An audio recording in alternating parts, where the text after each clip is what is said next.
Hello and welcome to Through Dangers Untold, Chapter 5, Hoggle. Tonight we look at the character who probably best represents myself, because we've obviously had about 4 chapters now of Emily telling us how Sarah is her role model in life. Mm-hmm. I'm your host as always, Edward Jones, and joining me of course is Labyrinth enthusiast, obsessional fangirl Emily. That's on my CV. And we have a special guest tonight as we are joined by the former shepherd of the lamb, as well as the host of the Deep Blue Sea podcast, editor, writer of Life vs. Film, is his one and only Mr. J. Cluitt. Hello, thank you for having me. And not to correct you straight out of the gate, I am currently still the shepherd of the lamb. Are you? No longer host of the lamb. But that is fine. It is fine. It is a very background role. I'm not in the spotlight very much. Richard's in the spotlight as the host of the Lambcast, but the lamb trundles along with me pushing it slightly. I always thought that it was like the person who hosted the show was like the shepherd, because he herds the sheep. That is generally the case. So are you more like the collie or Babe the sheep pig? No. I am very much Farmer Hoggett. I hope that's the right name. It is. Well done. Plunging into the deep depths of my memory of the last time I saw Babe, bar you. But I am still the shepherd. Richard is part of my flock, if anything. Glad that's established. Welcome. I'm coming into this episode angry and firing shots at people who aren't here and mistakes that don't really mean anything. So good. Good. We all have principles. This is what people expect when they tune into a Labyrinth breakdown, isn't it? Yeah. Just harsh opinions and fights. Breaking down the behind the scenes running of websites that have very little to do with this podcast. Obviously, when we come to anyone we obviously have on the show, we obviously like to ask their sort of background with the film. And when it comes to Labyrinth, I'm right in saying that this isn't one of those films you grew up with and you sort of came to later in life. That is very true. I watched this for the first time a few years ago. On the Lambcast, we have a monthly movie of the month, and this one, I want to say 3 or 4 years ago, and that was the first time I watched it. I was aware of it. It's hard not to be if you're like in the world of film, and there's some like famous, it's a David Bowie film. You kind of know David Bowie's in it. It's more of a David Bowie film than it is a Jennifer Connelly film, I would say. Wow. in terms of notoriety. It is. I'm not giving any insults towards it, but I would say it is it's on Jennifer Connelly's CV definitely, but I don't think it will be at the top.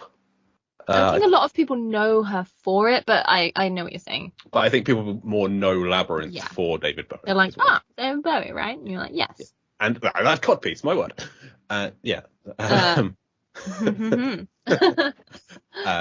So that was the first time I watched it was a few years ago, and the second time I watched it was yesterday.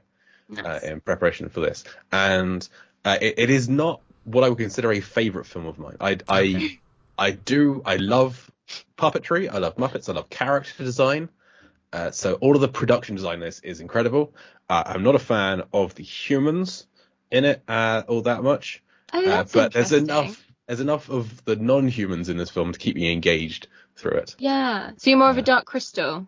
Probably. I have seen that once a long time ago, but I cannot remember it. Which is so interesting because they really did make this as a vehicle in an attempt to, they wanted a Luke Skywalker rather than just a bunch of Chewbaccas, so they purposefully put the humans in to try and make it more relatable and more enjoyable.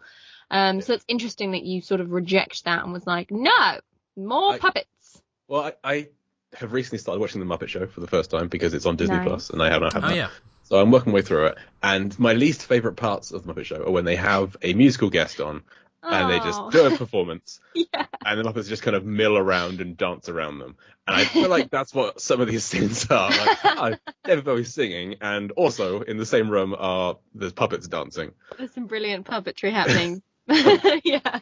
But I want, like, if you just kind of take David Bowie out, I just want to watch the puppets dancing. I want to see what their antics are, rather than why is he just wandering around with a baby? What's going on there? Put it down, David. Come on now. It's so weird to think of someone who like this wasn't like a film in their childhood, especially because of obviously the Muppets connection. I assume that it would have been higher up somebody's sort of like childhood viewing list. I mean, I can understand why you wouldn't watch like The Breakfast Club or Pretty in Pink or I watched The Breakfast Club a lot as a kid, but I love Muppets. You're just subverting all of our tropes here. That's what I'm here to do. But I am not mainstream in many ways. But yeah, I love the Muppets, but I got into the Muppets late. Like Muppet Christmas Carol, I think it's probably my favourite Muppet film. I think you've discussed it many times. And 5 episodes in, it's been brought up. I think we discussed a scene of it, yes. Yes, and I think I probably saw that for the first time in my late teens. Just because my family is very dull. I want to say that they're not like into pop culture or film watching. My entire family is very proud to say they've never seen a Star Wars. Anyone in my whole family.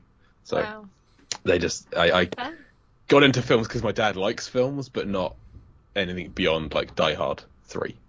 Yeah. We have to. I mean, you've obviously through your blog and obviously through your podcasting, you've obviously been a very outspoken supporter of the Jurassic Park franchise, and yes. I was very surprised that you didn't try and take on a Jurassic Park by minute, and just went straight in with Deep Blue Sea. Jurassic Park has been done. Somebody else beat me to it, and I didn't want to tread trodden ground. Yeah. And someone did Jurassic Park, and then somebody else did the Jurassic Park sequels, which is you say I love the franchise. I love most of the franchise. I love the first Jurassic Park is the greatest film ever made. It's just fact. And then I really like The Lost World. I enjoy Jurassic World, and Jurassic Park 3 and Fallen Kingdom. They have some fun things in them, but for the most part they're terrible. But it's one of those franchises where terrible sequels cannot ruin the glory and majesty of that first one. So, but I feel like it's too close to me. I don't want to analyze Jurassic Park second by second, minute by minute, because I just love it so much. I don't want to spend too much time in that world. Whereas Deep Blue Sea is a film I love. I've seen it a lot, but it's gonna be more fun. I'm gonna be less precious over like this bit's not great. I want to rip into this bit a little bit. Whereas Jurassic Park, other than the hacking scene, it's perfect. I don't want to find flaws in it. I don't want to find them.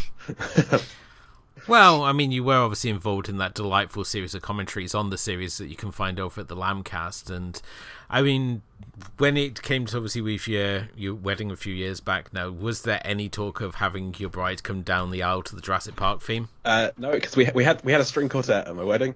It could have happened. We had them. Well, they played during the post ceremony part. They did play the Jurassic Park theme, but prior to. My wife walked up the aisle to the theme from Up, which is the first film that we saw together. It means a lot to us.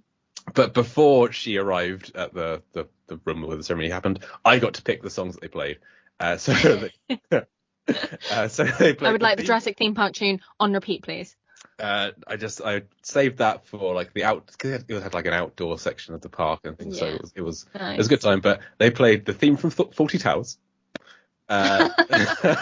They played Bare Necessities, and they played the Game of Thrones theme tune. Amazing. I was pitching for the Reigns of Castamere, but I was turned down for having that played at a wedding.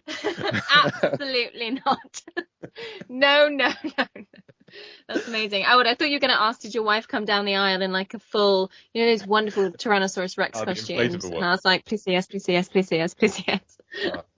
Sadly, that would not happen. But, we had alpacas at the wedding, so there's they were ring bearers. Just as like decoration. Yeah, they were ring bearers. Oh, adorable. It was a fun time. Oh, I'm gonna need pictures. Yes. Love an alpaca. The venue came with peacocks as well, so. Nice. Solid. And the only problem, obviously, to having the Jurassic Park theme to like your entrance is really it's sort of like people hear that music and they wonder, God, how big is the groom? If this is his entrance music.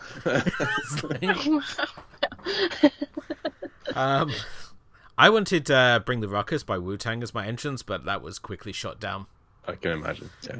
Because We had a band in the evening, and they played the theme from Ghostbusters, and the dance floor couldn't clear quick enough. It was a real like lull to the evenings when they started playing Ghostbusters, and everyone just kind of went and sat down and got a drink. Everyone was like, time for another drink. Yeah. I'm not going to get married, but I am going to die one day. Not by choice. And I have picked out the song that they walked me down the aisle to for that event, and it's going to be the Scooby-Doo rap from the live action 2002 Scooby-Doo movie, where it's like, Scooby to the left, Scooby to the right, a dog and a mic's never been so tight. It's like that. It's amazing. That's what they're going up there with the One Piece rap. Yeah. Had a piece of fruit from the gum tree. And the treasure, it's called One Piece. You can listen to That's the name of the treasure. Gilbert Godfrey just recently did the One Piece rap. Oh yeah. Yeah. Yes. He doesn't really rap it so much as like sing it Rex Harrison style, which I always think is a cop out. I feel like Gilbert Godfrey isn't much of a singer. He's a brilliant singer. Have you seen Thumbelina? No. Yeah. Of course not. Okay, so Don Bluth's Thumbelina, Gilbert Godfrey plays the Beetle, and he sings about the Beetle Ball, and he does like a full-on musical number where he like tap dances and everything. It's horrendous because it's like full-on sexual harassment, but his singing voice is very nice. He has a song in Return of Jafar as well. Yeah, because isn't Return of Jafar like Iago's redemption arc? He like Kylo. It is his redemption. Yeah, it led into the really awesome TV series they did. And which was so good. It was. And it was Dan Castellaneta, Homer from The Simpsons, who did the voice of the genie. Castellaneta. Yes, that was his first outing as the genie. Aww. Before they got Robin Williams back. And before they got Will Smith. Let's not talk about that. I've not even seen it, but let's not talk about it. I tried to watch it, and after about 10 minutes, I was like, no, I'm good. I'll watch literally anything else. Yeah. So speaking of literally anything else, I'm going to try and do a segue from someone else's podcast. Shall we talk about Labyrinth? Hell yeah. This chapter is awesome because it opens with a really good line, and the line is, well, come on, feet. Which is possibly one of the greatest lines ever written. So, one of my favourite things to do is to watch films my wife will hate with my wife. And when it got to that line of, well, come on, feet, she said, what? Who says that? Honestly, no. I say that. That's exactly what I told her. I'm doing a podcast with somebody who says that, who based their entire existence on this character. She's really weird that that's what she does to pass the time. I love it. I think because your wife is absolutely correct. What the hell was somebody thinking when they wrote that line?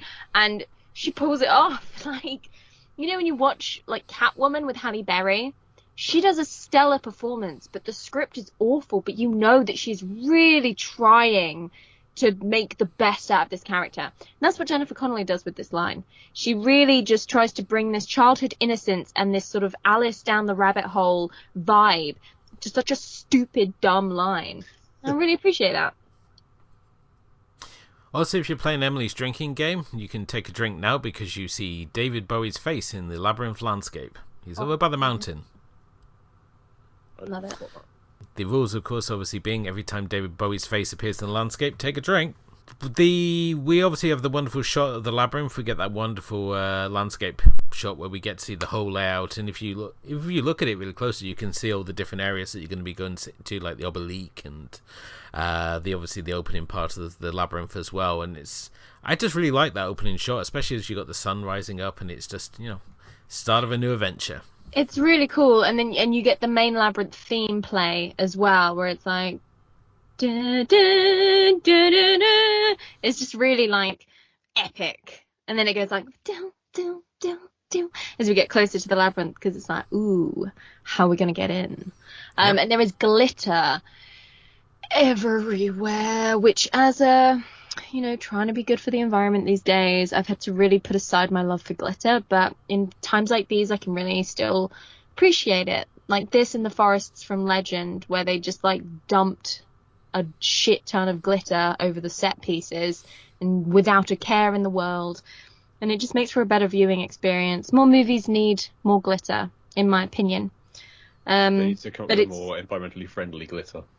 yeah, and I think they vaguely came up with like a non-plastic glitter, but it's like almond milk, where it's still not perfect because someone's still like dying or whatever because of everything sucks. This is like where you shouldn't throw rice at weddings because it makes birds explode. Yeah. Yeah. You shouldn't. Shouldn't feed ducks bread either. Or hedgehogs. But yeah, and like this, I don't like seeing. I always like to see this next bit as a sort of like just fun, notable introduction to a new character. But of course, if you're going to look deeper at it, then it starts tying into the themes of growing, sexuality, womanhood. Because Hoggle has his dick out and he's peeing in the pond. Can we just say that, for the last few episodes, you've like said that Kermit blowing out the candle was like the most mind-blowing thing. Seeing Hoggle taking a leak in a fountain was really something else. It's up there. I don't think it is. I know I've heard you talk about. I've listened to the podcast. I know you said that this is up there with Kermit blowing out the candle, but effects-wise, it's there's a actor inside of Hoggle. Holding some kind of a water bag, water pistol, and it's just they're squeezing it and then arc of the water, and that's the scene. It's like when but people it's such vomit on an stage. Unexpected moment, though. That's true. Yeah, this is kind of a Jim Henson production. This ain't your parents' Muppet show. This is this is like dirty, and they're peeing. The puppets are peeing. Yeah. They're killing fairies. And it's just so unexpected because you go into we're so used to the fantasy setup, and it's sort of like we meet a mythical creature and they'll just be doing something quaint, but no, he's there taking a slash before going off to kill fairies. Is he our mentor? Is he meant to be our mentor, or is he just? I know he's like the Judas. Spoilers. He's a psychic. Labyrinth. Should we all pee into the pond? Is this how you do things here? Is this how the labyrinth will open? Will they grant the entry? Is this my token? It's funny, and I think it is just meant to be funny and set Hoggle up as a sort of really we've had this very magnificent goblin king who has fuck me eyes and fuck me pants and glitter, and it's just very sexy and very nice to be around and fun and good, and I love him. And I think in comparison to that, you're then meant to see Hoggle as the sort of very polar opposite to that, very earthly, earthly colours, browns. Problematic. I'm gonna bring it in. I don't really know what I want to say about it because I don't really have a horse in this race to make any real comments, but I was looking around, and you guys may have come across a similar thing, about how Hoggle, obviously being a dwarf, not only traditionally within fantasy, are dwarfs quite anti-Semitic traditionally with how they're portrayed, but Hoggle specifically has a oh my god, I'm gonna pronounce it wrong, a yarmulke. Yarmulke. Yep, the one. Yep. Okay. I even literally googled it, how to pronounce, and listened to it. Yeah. And then it's not a yarmulke that he's actually wearing. It's actually a medieval skull cap.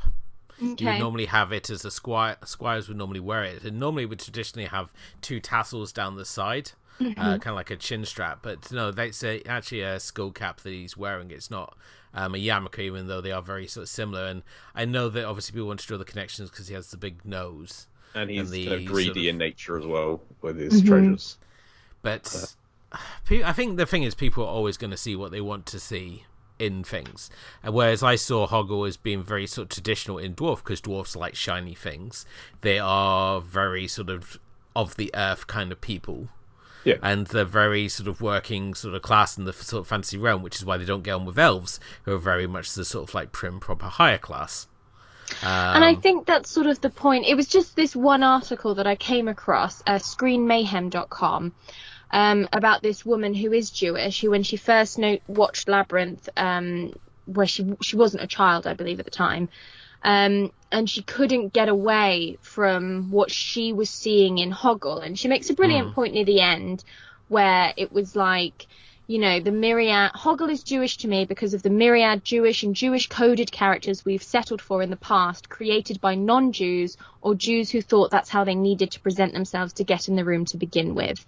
And she's talked about it before on other things. And yeah, it was just a sort of gaping, not problem for her, but she was just very aware of it, and it sort of not ruined the viewing, but it I don't know, it was just something that they really noted. And obviously, like, Tolkien has come under fire for this, J.K. Rowling has come under fire for this, just that sort of traditional connotations that dwarfs are based in a stereotype of Jewish people. I don't know, as I say, like, you know, I'm not Jewish. I grew up thinking Hoggle was just a traditional fairy tale character, but I just think it's interesting to sort of draw on that in case anyone had similar feelings. And if you do, like, please, like, write into us with what you thought, and whether it's because it's become associated with fantasy so much, is it something that's to be expected and therefore not offensive, or is it still fundamentally offensive because blah blah blah blah blah blah blah blah blah? I don't know. I just thought it was interesting. I think if you're talking about, like, his appeal to shiny objects and gold in particular, there's a number of fantasy races which are very drawn towards gold: dragons, goblins, hobgoblins. There's a number of races which are particularly drawn to gold and the pursuit of valuable objects. So while it could obviously be seen as that, and yes, you obviously could look at his dress and say, oh yes, he's very sort of Yiddish in his style of dress, but when you consider his role in the Labyrinth, he's very much the squire, because he's Jareth's handyman. He deals with all the odd jobs, because he's like one of the few followers of Jareth who's got some sort of go about him, because you look at it, the rest of his followers, and they're all pretty much idiots. Like, you look at his court and it's just like they're just too busy, like, fighting and dicking around with chickens to really trust with anything. And, you know, Jareth's got this fairy problem that he needs someone to deal with, and Hoggle's just his guy. He's like the caretaker of the Labyrinth. Yeah, just to, like, jump onto that, I don't know that Jareth has a fairy problem. I think Jareth has a Hoggle problem, because Hoggle's the only dwarf we come across and he's very shat upon by Jareth. We'll find out, and I think he's been positioned outside the wall. He's not even in the labyrinth, he's outside the walls of the labyrinth, because Jareth was probably like, go and clean the farthest away toilet you can possibly find, like, just fucking go. You're not one of us, go away. I don't know, I just always felt that about him, and he was on the outskirts dealing with fairies because it was a really mundane job that Jareth, like, really far away from the castle, that Jareth could get him doing. You know, he wasn't mopping the doors, the steps up to the castle. He was on the outskirts, and I know he was on the outskirts so he could bump into Sarah, and we can meet him and he can become a sidekick for our protagonist. But we're here at Two Dangers Untold, and we have to look at this shit deep, and that's where I'm going with that. Well, I appreciate the fact that they showed fairies in the proper light, because fairies traditionally are very vicious creatures, and if we believe what the Rat King tells us, that, you know, they're really nice and they grant wishes and they hang out with lost boys, and they're just basically the safe sidekick for Peter Pan. But the fairies in Peter Pan are not good. Tinkerbell is famously can only feel one emotion at one time, which is why she tries to get the first thing Tinkerbell does is try to murder Wendy. Like, they're not nice in Peter Pan. That's a very even the Tinkerbell in the Disney version is very hot-headed and immediately banished. Like, that's a common misconception, because you've seen so many plays where Tinkerbell is played by some 3-year-old in a tutu. That you just start to assume that they're very innocent and nice. But fairies have always, from every media that I've consumed, been shits. That's good. I just like to work in a little mythology truth on every episode, because, you know, we've talked about Forest Briars and we talked about watery cuddles and other fun things. So, well, as soon as the fairy appeared looking like a child, I just assumed it was evil. That's just how I live my life. Yeah, it looks like the girl from the Poltergeist, doesn't it? It's like lovely wings that seem to be made out of the same material as that Sarah's dress is going to be made out of in a few episodes' time. So Hoggle's not actually killing the fairies, he's just kind of stunning them, because the one that and then Sarah he kicks dirt on them. Right, but the one Sarah picks up is still very much alive and bites her and disappears. So what is his end goal? Is this some kind of weak poison that's going to kill them over time? Is he just kind of stunning them? It's Is he very just true. And annoyed? like, to what end? Like, you're gonna, like, is he just toying with them? Is it like spraying a dog with water? You're not really hurting it, but it's like, hey, stop that! I don't. Oh wow, why? I didn't do anything wrong. It's just kind of gumming their wings up so they can't fly for a Yeah. little bit. Like, just like knocking them to the ground, because if you know, if you're a fairy and your wings are made out of like ridiculously thin material and you look like a 3-year-old child, then anything is going to knock you to the ground. So it could just be puffs of air. He's just like a pump. And yeah, he's not murdering them. He's not like putting pesticide on them.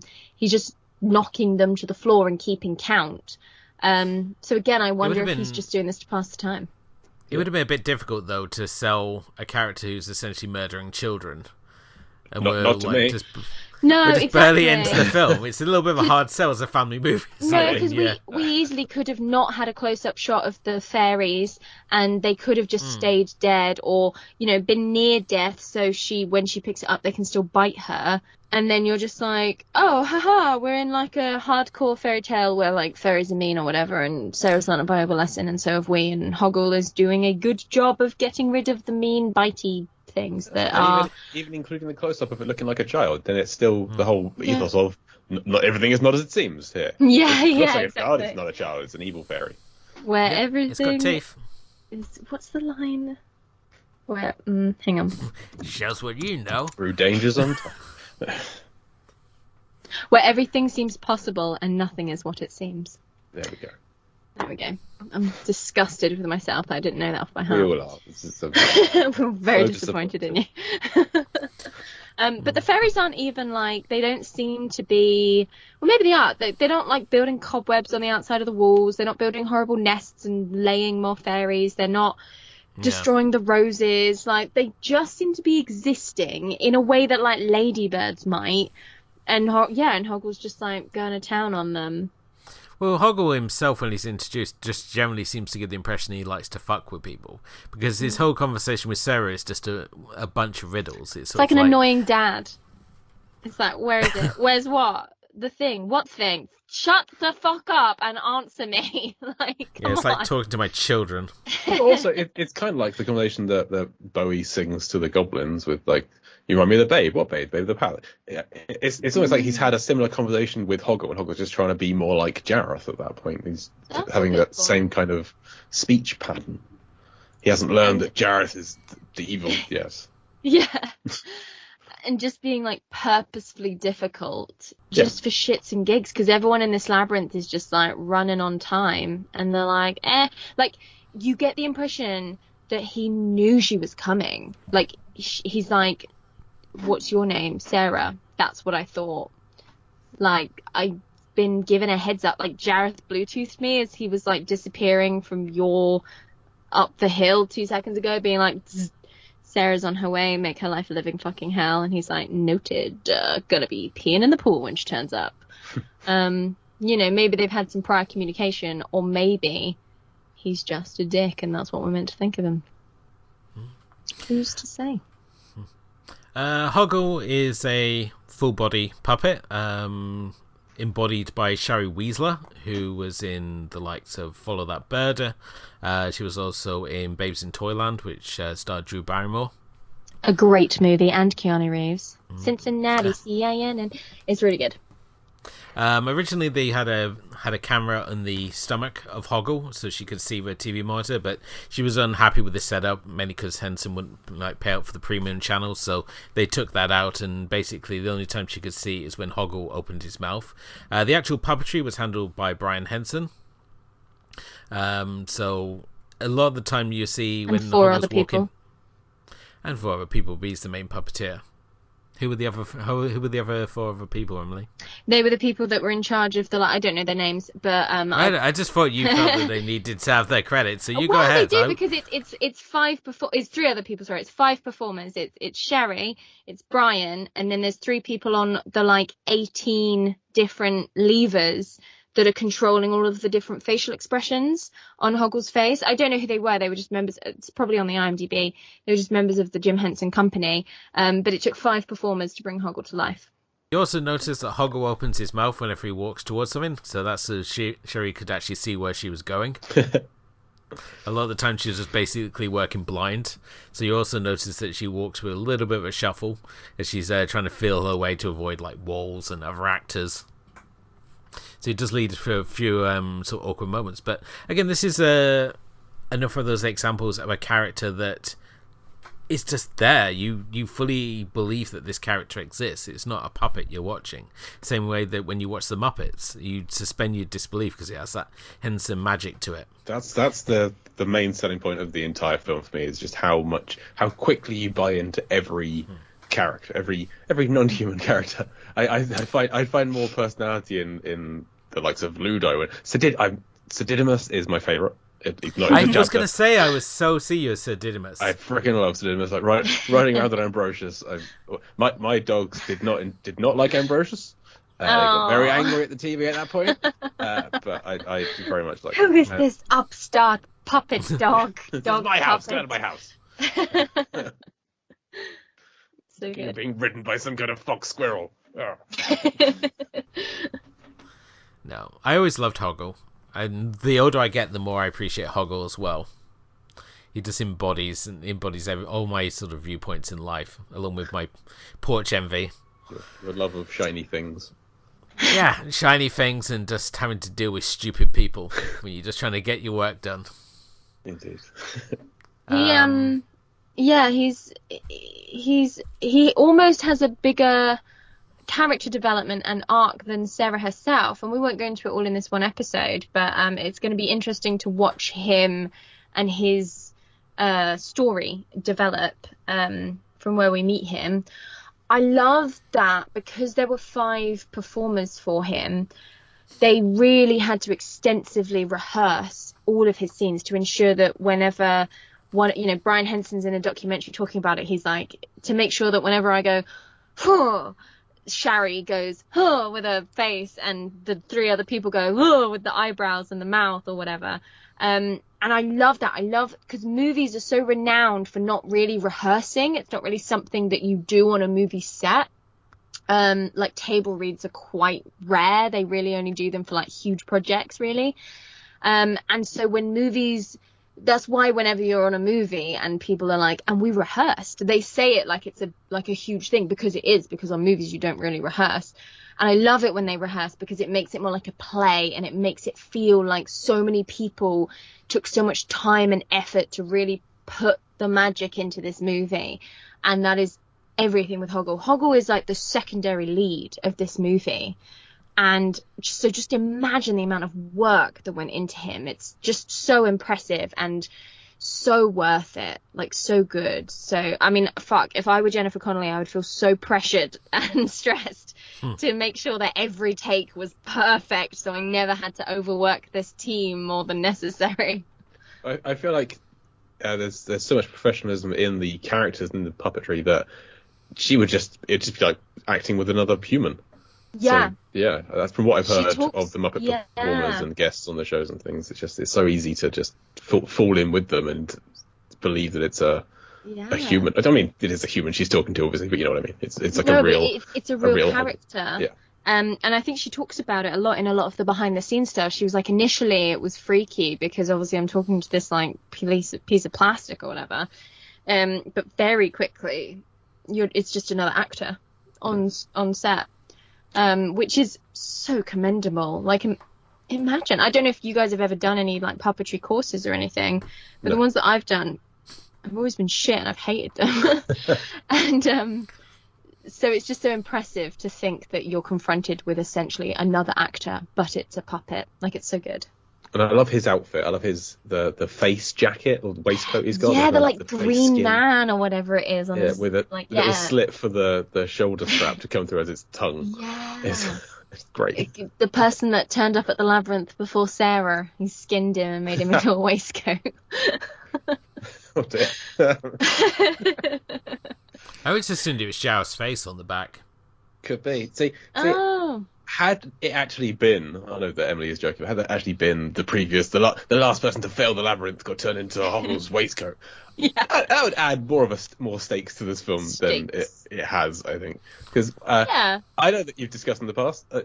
Listening to your show, I have been introduced to the utterly insane viewpoint of this is all really happening and it's not in Sarah's head. I cannot get on board with that theory, Emily. I'm sorry.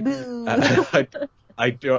This is entirely in Sarah's head. It utterly has to be because of just all the references to things in her room and her imagination. Like I get it. Jay's not a dreamer.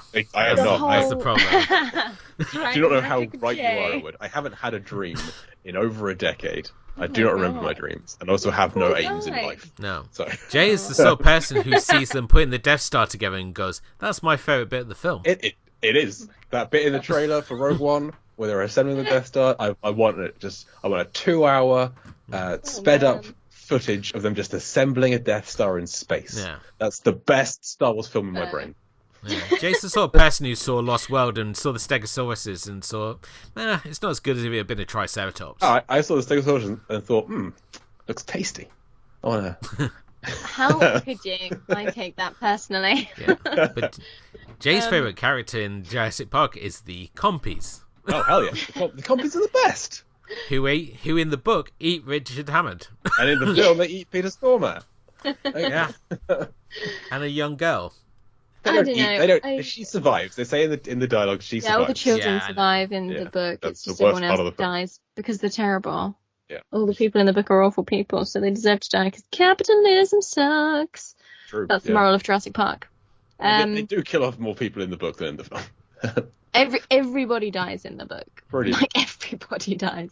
Oh, Nedry's death haunted me in the book. It's really about how he can't see, but he can feel himself being eaten alive. Oh my god. Yeah, it's horrific. It's like the opening of Jaws, which sickened me to my stomach when I read the opening of Jaws. It's like on the lines of that really vivid thing that plays into your imagination. See, you must have an imagination if you felt empathy when Nedry was dying. I have an imagination. Yeah. I just don't have dreams. I haven't remembered a dream since I was a teenager.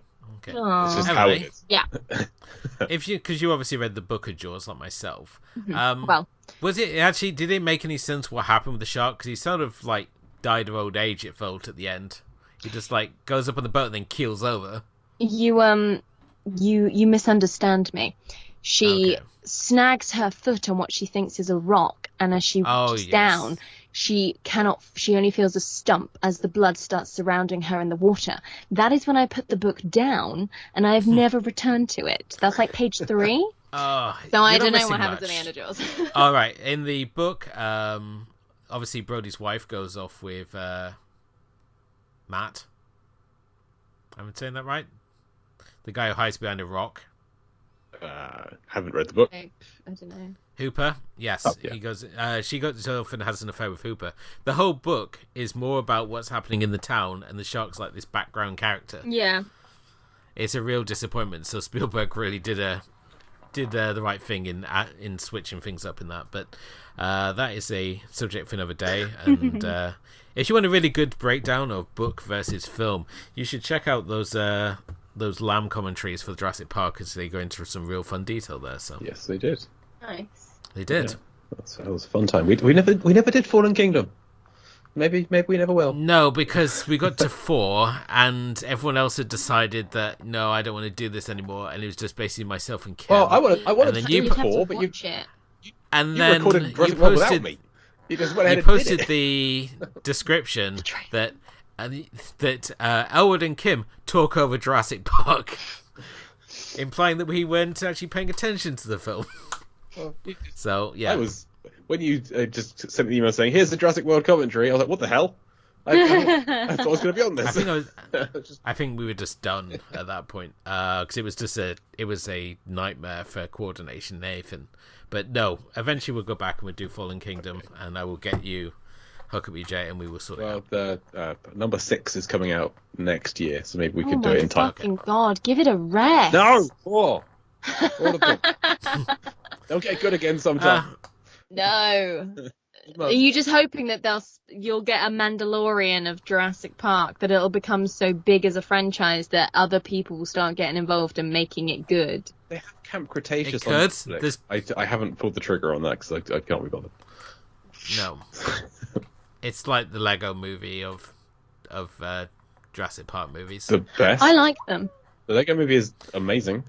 Yeah, the Lego movie is Okay. incredible. The Lego Batman movie is great. One of the best films ever made. It's like the second best Batman movie ever made, coming in after Batman Returns. Obviously. I would say it's the best Batman movie ever made by a long way. Nice. I freaking love It doesn't have Michelle Pfeiffer as Catwoman. It has Zoe Kravitz as Catwoman. Yeah. But it doesn't have Michelle Pfeiffer as Catwoman doing that whipping the heads off the mannequin in one take thing. Like, instant 5 stars. Okay. Instant. I mean, I can't disagree. But I love one Lego take. And then she did the It also featured Paul Rubin as Joker, as Penguin's father. Yeah. Which I think was what was missing from Labyrinth. I think I would have loved to have seen Paul Rubin in here somewhere. I think he would have overshadowed it. I think everyone would have known it was Paul Rubin. Like when you watch Flight of the Navigator and the ship starts talking and you're like, oh, it's Pee Wee Herman. Well, I didn't know that for years. It was Paul Rubin. I didn't know Paul Rubin was in Nightmare Before Christmas for years either. I'm finding that out today. Yes, and the mum from Beetlejuice was the I'm witch. sorry, we call Catherine O'Hara by her full name on this podcast. Why couldn't I didn't know who you were talking about because, like, you wouldn't call Catherine O'Hara the mum from Beetlejuice. You'd call her Catherine fucking O'Hara. Show some goddamn respect. God damn it. She is the mum from Home Alone. She is a queen. She's the only woman to be in both adaptations of A Series of Unfortunate Events. Only person, should I say. She's in the movie and the TV show. Mm-hmm. Back to Labyrinth. The original voice of Hoggle was going to be Terry Jones. Ah, he wrote it, didn't he? Yeah. Yeah, but he couldn't coordinate his performance with what they were doing with the puppeting. So that's why they obviously Brian Henson stepped in to do the voice and the puppetry, and Cherie did all the physical acting. Mm-hmm. And which she does a fantastic job. Yeah. I really don't think. I think this is the thing when you're a suit actor. A lot of times it's sort of like dismissed because it's like, oh, it's not the performance, but it's like all the body movements and stuff. That's equal to making me believe in this character. The way, because Hoggle doesn't just walk around; he walks with a limp. Mm-hmm. I don't know if Jareth crippled him or what, but there's many dark sort of paths you can take. I mean, the fact in Beyond Labyrinth, Hoggle ends up as the Prince of the Bog of Eternal Stench for going against Jareth. He doesn't go against Jareth. He says, if she kisses you, I'll make you a king. You will? The king of the Bog of Eternal Stench. And in the manga, it's so dumb. He sat there and he's like, sigh, Jareth, I didn't realize you actually meant what you said when you said you would make me the Prince of Eternal Stench. Now here I am as the ruler of the Bog of Eternal Stench. And you're like, wow, you went to improv classes, didn't you, Hoggle? Get all that exposition out in the first few lines. Come on. Well done. But he has little gobbling underlings and he has a throne, so Good. it just, you will smell bad. It is a very, forever. very childish direction the film takes. What's the worst thing you can imagine? Smell. I mean, I don't hate it. It is a bad thing. It's not something you kind of want, but it was also kind of a what's the worst thing you can imagine if you ask a 5-year-old? Yeah. It's bad if you stink. You can smell birds. Little buttholes making smells. I think it's just an excuse to make silly disgusting. fart sounds. Oh. That's the reason that they went so in. awful. That's it. Just listening to that scene is disgusting. I was a very prudish child as well, so I was very not on board. Any comedy that was like gross out, like this scene really reminded me of that kind of humor, and I was just like, ew, rising above it. No. I'm very glad I did listen to that 20 times before we started recording today. Thank you very much. But yeah, it's like, just to go back to the is it all in her head, is it not, which we can keep bringing up to tie into bits within the labyrinth. Just to beat Elwood, down. you're correct. You're on the right side of this, Elwood. I don't think that's going to be a shared opinion, so I might as well make the most of this. Please tell me more how I'm right. Well, this is one of my issues with it. And the fact that it's all in her head means that there's kind of no stakes to the film for me, because at the end of it, whether she saves the baby from Jareth or not, when she wakes up from her dream or leaves her imagination, the baby's going to still be in the crib in its room. I'm going to start looking at this to really now formulate my argument as to why it's not in her head, because obviously Jim Henson was like, Adoy, it's all in her head. Look, we set up her room to ensure that we know that it's all in her head. But isn't it more fun for it to not be in her head? That's not what we're here for. Isn't it a more enjoyable experience with higher stakes if it's not in her head? You come on my podcast and shit all over Deep Blue Sea. I'm going to come on yours. Not shit all over Deep Blue Sea. You said you wouldn't go. Elwood, listen to this. She said she didn't want to go back. She didn't want to go back and watch a film from 1999. Yeah. Oh, did she? Oh yeah, there was also apparently there's some film that she needed to speak to me about because I'm apparently a fan. So I assume that would have been you doing. I remembered. So it was the double bill. Right. It was Grindhouse. That you had a whole quest to go and see that crossed oceans. Yes, I did. Insane. I left work and got on a plane to fly to LA, and then got into a cab and went to a cinema and watched it. Then got a cab back and got on a plane and went pretty much straight into work. So I was like a zombie, which works perfect because I worked in retail. And you just seen Planet Terror, which is a zombie film kind of. Yeah, so I had a lot of improv material there, and all they need you to basically do is just like scan, just like, as long as you move your arm, you can work in retail. It's just like brain hurts. It's crazy. In my defense, I thought Deep Blue Sea 2 was a fantastic movie, and I thoroughly enjoyed it. I did not care to go back and rewatch Deep Blue Sea 1. You should, because it's great. But Deep Blue Sea 2, I initially did not think it was great, but having watched it 10 times, it is gone better. It's very good. I really enjoyed it first time around. Analyzing films scene by scene is a great way to appreciate them more, I've found. Mm-hmm.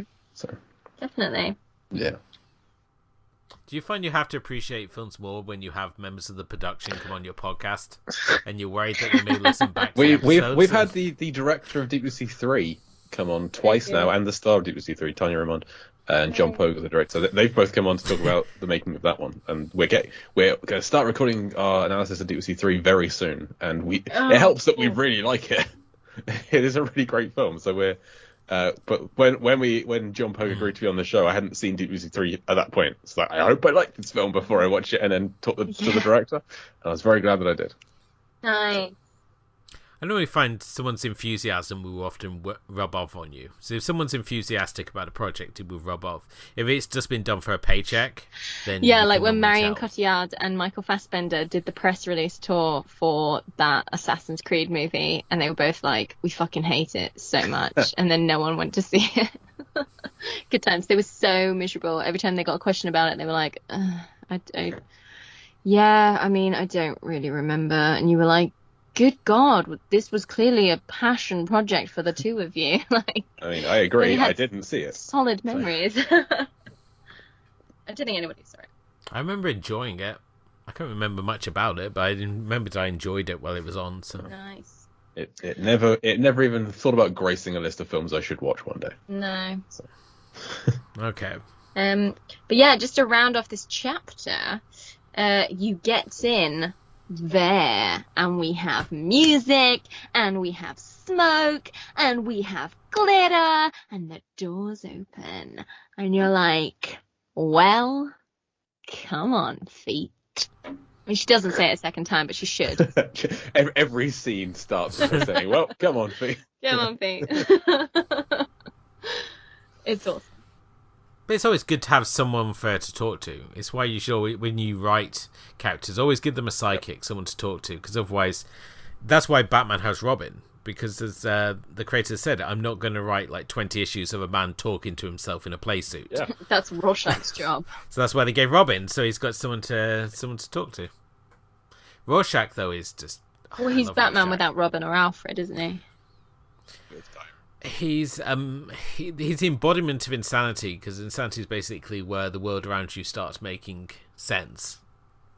Everything starts falling into place, and Rorschach is sort of like the blunt tool, because everyone else is sort of caught up in like the politics of the world, and Rorschach is just like, as I say, it's like Hoggle. He's just the ground level guy who just has this very sort of direct idea of how he wants to achieve things. He's not sympathetic. Yeah. But he's also a master detective. Yes, but he also cleavers dogs' heads open, and like he's not meant to be sympathetic, and I think a lot of people always try and see him as such, and it's very damaging. Much like people would have watched that Joker film and been like, "Oh yeah, it's great." It's like, it's not meant to be great. Did you watch the movie? So nicely. It's like Rick and Morty fans. Hey, oh well, hang on. I am a Rick and Morty fan. You know what I mean. Hashtag not all Rick and Morty fans. Well, but I would say there are different things to appreciate about Rick and Morty. I don't go into it thinking that Rick is a great guy. I go into it thinking, but a lot of I understand. like the comedy in this. Absolutely, me too. But you understand that there is a section of the fandom that do think Rick is a upstanding member of society and wish to be like him, and think that having, you know, emotional problems and alcoholism is a good thing to aspire to, and therefore. But he's the best of a bad batch, though. Rick is. That's the thing, and he speaks his mind, and it's often in a very humorous way, because he's kind of like a smartass in a drunk kind of way. Yeah, but do you see how people that thinking that that's he's a always good got a thing plan is like the same Star Wars fans that, you know, have chased some of the female actors off of social media. Yeah, do you know what? Do you see what I'm saying when I'm talking about I do. sour fans? I agree with everything you say, Emily. Except that Labyrinth is in her head. No, I'm just providing the counter, because as I said, I just provided a counter. I wasn't like my ride or die statement for this film that I was gonna like argue with her to the death about this. I'm just here to provide interesting facts about mythology and But I do like that Rick and Morty hates its own fans. Here to make the tea. I mean, there's an episode in the most recent season where they basically say, "Oh, the fans will want this. If you want this, you're an idiot." Oh, also, you talked recently about the uncomfortable romance between Sarah and Jareth, and the age gap and everything. I don't see any kind of romance between them at all. Mm-hmm. I was looking for it this time, and I didn't see it. So Clearly, you've not seen our reading pile for the moment, because there's a whole bunch of sure people who do. It's the internet. But yeah, and like when you're a 13-year-old child, and you know, if we were to say that this was in her head, it's about her blossoming into womanhood, and that includes her sexuality. And when you look at the fact that David Bowie's on the mirror, and then he's the Goblin King, you tie the two together as this sort of romance element. And just fundamentally, David Bowie, you know, gets up very close to her and says things like, "Just fear me, love me, do as I say, and I'll be your slave." And as a 13-year-old, you don't have the emotional capacity to be like, "That's abusive, we should go." And luckily, Jennifer does think that and does do that. So you can grow up learning that you don't take treats from strange men. But there is still a fantasy element to it where you're like, "That's very sexy and cool and nice, and I'm going to think about that at nighttime." But it's really good to hear that as an adult who's come to it later in life, looking at it, doesn't see a romantic element. Like, it's not played there, it's just subtext, if any text, or projected text. And my friend watched it as an adult for the first time as well, and she thought it, you know, there wasn't a romantic element, and if anything there was an abusive element, and it was awful, and the fact that people found it romantic and fun was bad, which it is, you know, but it's undeniable that it's there for a certain audience for a certain time, you know, in the same way that kids will watch anything and be like, sexy, sexy, yum, yum, yum. And you're like, no, abuse, abuse, abuse, abuse. You know, classic. Okay, yeah, fair enough. Abuse, abuse, abuse, abuse. Anything else we want to bring up with this chapter? Covered all of my notes. My wife described the whole film as a very unusual film. It was not said in a complimentary manner. But I liked the puppetry overall, the characters overall, and Hoggle's a fun character. So, Good chapter. It's good. And I get it. I get, you know, part of my allure of Labyrinth when I was a teenager was that knowing that it is weird and that a lot of people won't like it, because I was the kind of kid that didn't read Harry Potter for years because everyone else was reading it. And I didn't want to do what everybody else was doing. I wanted to do my own mainstream thing that I thought was not mainstream. So I think subconsciously part of the appeal of Labyrinth was that I was like, people aren't going to like this. I like it. And then, of course, you grow up and you realize that millions of people loved it. And you're like, oh. The full experience for a whole generation. Yeah. But it is cult, and cult in its definition is not mainstream.